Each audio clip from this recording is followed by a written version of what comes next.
On March 17th of each year, it's the season for shamrocks, leprechauns, green beer, pinching people who forget to wear green. It's St. Patrick's Day.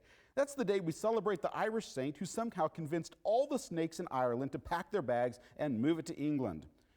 Except that no snakes ever lived in Ireland in the first place, so Patrick couldn't have sent them anywhere.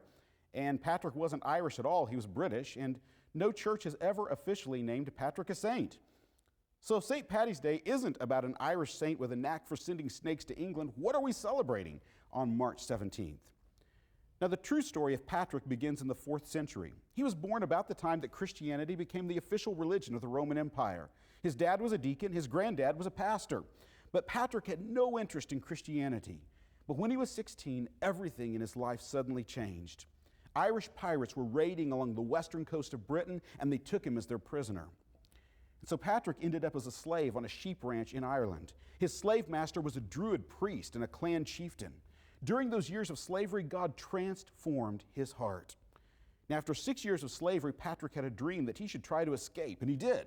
He fled to Britain and he became a monk, and then 20 years after he escaped from Ireland, God called him to go back, proclaim the gospel to his former captors. Now, Patrick knew how the Irish people spoke, he knew how they thought, he knew how they ruled.